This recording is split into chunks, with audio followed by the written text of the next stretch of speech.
సరే చూస్తే ఈ రోజు సీఎం గారు, ఏపీ సీఎం గారు చంద్రబాబు నాయుడు గారు క్యాబినెట్ మీటింగ్, కీలక నిర్ణయాలు చర్చలు అని చెప్పేసి. కీలక నిర్ణయాలు చర్చలు అంటే ఏంటి సార్? అంటే మాలాంటి నార్మల్ పీపుల్కి మాకు అర్థమవుతలేదు. క్యాపిటలిస్టులు ఏం చేస్తారమ్మా, ఏ భూమి ఎక్కడ ఉంది, ఎవరికి ఇచ్చేయాలి, ఎవరికి ఫ్రీగా ఇవ్వాలి, ఇది ఆలోచిస్తారు. 99 పైసలు. ఇప్పుడు క్యాబినెట్లో నాకు తెలిసి ఇప్పుడున్న పరిస్థితి అచ్చెన్నాయుడు గారు పెద్ద ఆయన కూర్చోపెట్టుకుని, సార్ మనకేంటి వ్యవసాయ శాఖ పరిస్థితి ఏంటి సార్, డబ్బులు ఏంటి రావట్లేదు కేంద్ర ప్రభుత్వం నుంచి, మనం ఏం చేయాలి, తక్షణంగా బడ్జెట్ కూడా వస్తుంది కాబట్టి ఏమైనా ఎలకేషన్స్ ఇలాంటివి మాట్లాడితే అప్పుడు ఆవిడకు భూములు ఇవ్వడానికి మాకెందుకమ్మా, అది ఎవరికో ఉపయోగం, ఇచ్చినా వాళ్ళు కట్టరు, ఆ తుళ్ళూరు కాడ ఏదో కడతాం ఉంటుండ్రు. ఇప్పుడు ఆ రోడ్లు విస్తరణ ఇప్పటంలో చూడు, ఆ పవన్ కళ్యాణ్ వెళ్ళి 1 లక్ష రూపాయల పెనాల్టీ కట్టించినట్టు ఇప్పుడు వాళ్ళు ఇప్పుడు రోడ్లు అంత విస్తరించేసి ప్రపంచం తెరబెట్టకపోతే ఏమైంది, అక్కడ అంత సూపర్ యాక్టివిటీ ఏం నడిచిపోతుంది అక్కడ. బిక్కుబిక్కులాడుతున్న సెక్రటరీ ఎంప్లాయీలు వీళ్ళు ఎప్పుడు అసెంబ్లీ సమావేశంలో ఉంటే ఇటువంటి తిరగడానికి. ఇంకా సోఫిస్టికేటెడ్ వసతులు ఐఏఎస్ ఆఫీసర్స్ క్వార్టర్స్కి అన్నది ఒకటి క్యాబినెట్ నిర్ణయం. అంటే ఇప్పుడు ఇంకొకటి కూడా చెప్పారు కదా sir, Amaravati to Hyderabad connecting way అని చెప్పేసి రోడ్ల కోసం. ఇవన్నీ అవసరం అంటారు అసలు? ఆల్రెడీ ఉంది కదా సార్, విజయవాడ టు హైదరాబాద్ ఇంత మంచి రోడ్ ఉంది, దానికి అది అది కూడా ఉంది, అమరావతికి కూడా కనెక్ట్ అయ్యే ఉంది. ఇంకెందుకు ఇంకా పెప్సీ తాగితే ఉంది, దిల్ మాంగే మోర్, రోజు అదే కోరికలు పెరుగుతాయి. ఉన్న రోడ్స్ కి ఇంకా వేయడం ఎందుకు సార్? అంతేనా మరి, ఇప్పుడు రోడ్లకు పక్కన చెట్లు వేస్తాం, లేదా ఎల్ఈడి లైట్లు పెడతాం, సోలార్ ఇంకులు పెడతాం, ఇవన్నీ పెడతారు. వాళ్ళు కథలు చెప్పడానికి ఉంది. వాళ్ళకి నేను చెప్తున్నాను కదా, మా పైన ఏమి కేవలం ప్రభుత్వం ఇచ్చారు, పండగ చేసుకోండి అన్నారు. పండగ ఏంటి చేసుకోవాలంటే అమరావతి చుట్టూ గింతండి, జగన్మోహన్ రెడ్డిని ఆడిపోసుకోండి, 2 ఎర్క్లెంట్ టాస్క్లు ఇచ్చారు, అంతకన్నా ఇంకేట్లేదు. ఆ చేతిలో ఏం డిస్కషన్స్ లేవు. ఆర్బీఐ కూడా మొన్న ఇచ్చింది 5 సంవత్సరాలు ఏం జరిగింది అనేది మాట్లాడింది. ధైర్యం అదే.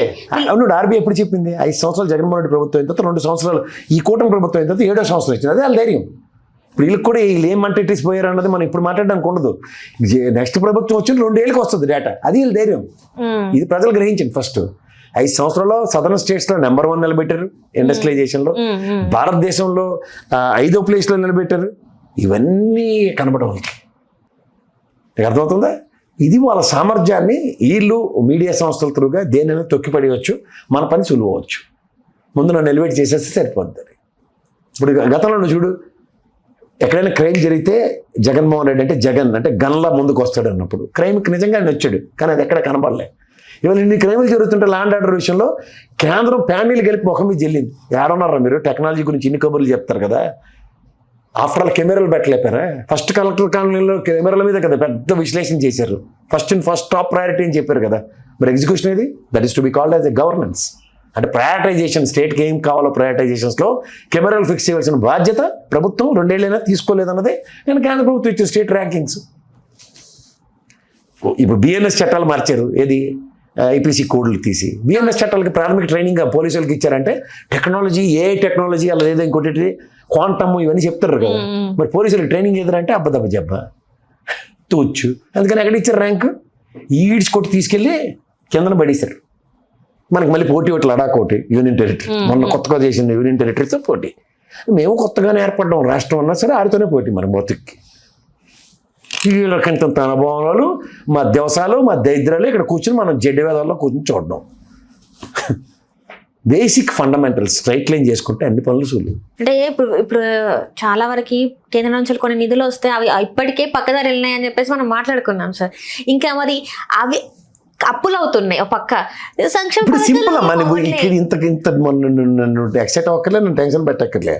ఈ నెల దాటిపోతే వచ్చి జనవరి తర్వాత ఫిబ్రవరి బడ్జెట్ పెట్టాలి. అలా కేంద్ర ప్రభుత్వం ఆడు బడ్జెట్ పెడతారు ఇక అందరికన్నా ముందు. అప్పుడు ఏడబెట్టావు నువ్వు డబ్బులు తీసుకెళ్ళి ఏడు చేసావని ఆయన ఎంత ఇస్తారు పూర్వకమ్ము. తర్వాత వీళ్ళు ఎత్తాను ఇది అదే ఇది అని ఇచ్చారు కల్లా అక్కడ కాకోడు కూడా రిపోర్ట్ తీసుకొచ్చి పెడతాడు.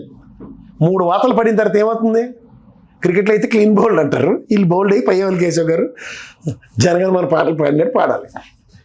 అది అలాగే నేను జనగణమన పాడితే ఎందుకు పోల్చానంటే మనం 52 సెకండ్లో పాడాలి, తెలుసు కదా నీకు. అలా బయట అయిపోయింది. ఎలాగ జగన్మోహన్ రెడ్డి వెళ్ళదు కదా సమావేశాలకి, వీళ్ళు తప్పట్లు కూడా సరిసి ఏట్రో అర్థమైందని అక్కడ ఎవడైనా స్పీకర్ ఎవడో నిలబడి అడిగినోడు ఉండడు.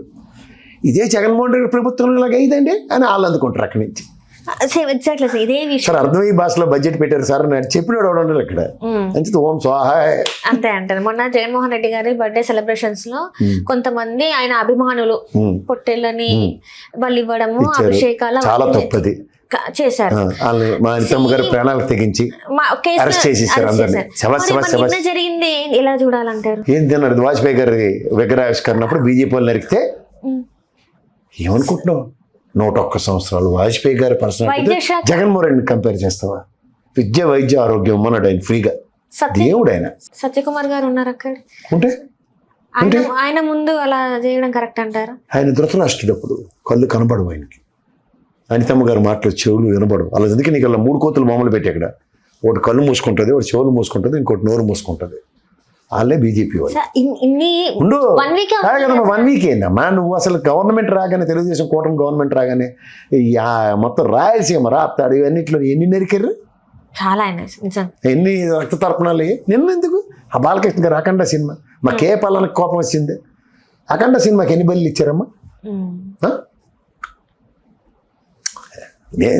మేము ఒక పర్పస్ ఉంటుంది హిందువుల, మేము కన్వర్టెడ్ హిందువులు కదా, మేము బల్లి ఇవన్నీ ఇవ్వడం మాకు ఆ పాత హిందువులు చేసే పనులు తప్పని రాజ్యాంగం చెప్పినా సరే మేము కన్వర్టెడ్ హిందువులు కాబట్టి ఇవన్నీ మాకు కనబడవు వినబడవు. కసి పాగితే మేము నేర్చుకుంటాం ఒరిజినల్ హిందూ భావాలు. ఒరిజినల్ హిందూ భావాలు, ఒరిజినల్ హిందూ భావాలు మన జంతు రాజయుగంలోకి పంపించడం అనేది ఒరిజినల్ హిందూ. అదే కన్వర్టెడ్ హిందూ భావాలు. సరే అది అంత ఘోరంగా ఉంది కాబట్టి ఇంతమంది కష్టపడి ఈ రోజు ఇట్లాంటిది మనం ఈ స్టేజ్ లో ఉంటే మళ్ళీ వెనక్కి లాగే పనిలో పడ్డారేంటి సార్ ఇదంతా? అంటే వాళ్ళ ముందుకు వెళ్ళాలంటే మనం వెనక్కి లాగాలి కదా. వాళ్ళ ముందుకు వెళ్ళాలంటే ఏడ్చి చేయాలి. ఇప్పుడు జనాల్లో చైతన్యం వచ్చి అందరూ మంచి పనులు చేస్తున్నారు, మీరు మంచి చెడ్డ అని చెప్పుకుంటూ వెళ్ళారు అనుకో, అప్పుడు ఏమవుతుంది? వీళ్ళు ఎక్కడికి వెళ్తారు? అంటే వాళ్ళకి వ్యతిరేకంగా మాట్లాడితే యాంటీ నేషనలిస్టులు అవుతారు. ఏదైనా నువ్వు చేసింది మంచిగా చెడ్డ చెప్పాం కదా మన ప్రజలకి. తర్వాత నన్ను చంపేతేనంటే బతికితేనే ఇస్తానంటే కొడితేనేటి ఎవరు పడతాడు? ఎవరిని నాకు ఎక్కర్లేదు, చెప్పి చేసింది తప్పు చెప్పాను కదా. ఇప్పుడు నేను చంపేతారని పొడి చేస్తారని భయం పడేది కూడా ఎవరు లేడేవాళ్ళు. వీళ్ళ మీద కేసు పెట్టే ధైర్యం ఉందంటారా? పెట్టడం చేయగలవు నువ్వు. మేము బీజేపీ వాళ్ళని పెట్టాం, గతంలో తెలుగుదేశం వాళ్ళు చేసిన పెట్టాం, అఖండ సినిమా వాళ్ళకి నరికిన వాళ్ళమే పెట్టాం. నువ్వేం చేయగలవా?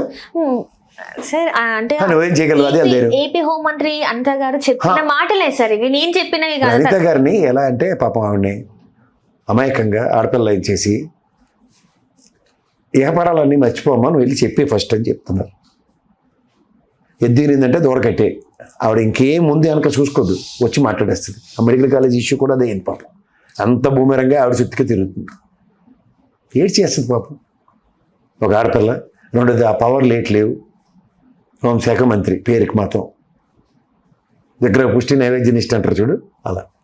ఇప్పుడు మరి అది ఏం చేయలేదు ఆవిడ చెప్పేసి ముందు తనుంది, మరి దాన్ని ఆడిపించే వాళ్ళు ఎవరు సార్? మరి ఎవరు ఏళ్ళు ఆడిపిస్తున్నాడో బీజేపీ వాడు. పైన 1 లక్ష సార్లు చెప్పాను ఇప్పటికీ.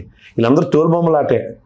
ఇవాళ పవన్ కళ్యాణ్ అంటే కన్వర్టెడ్ హిందూ సార్ నేను వెళ్తున్నాను, అటెండెన్స్ ఎక్కడికి వెళ్ళమంటారు, task deployed, robo Rajinikanth present talk talk అయిపోయింది. నెక్స్ట్ లోకేష్ వచ్చే ఢిల్లీ కమాన్, తప్పు చేసాను సార్ 3 గుంజీలు తీసి వెళ్ళిపో, ఓకే అయిపోయింది. నెక్స్ట్ చంద్రబాబు గారు ఏంటి మిమ్మల్ని ఫోటో వేస్తాం సార్, ఏం పర్లేదు అయిపోయింది. నెక్స్ట్ బీజేపీ అధ్యక్షుని కూడా పక్కన నిలబెట్టుకున్నాం సార్, పిల్లికి ఎలక్షన్, ఓకే నెక్స్ట్.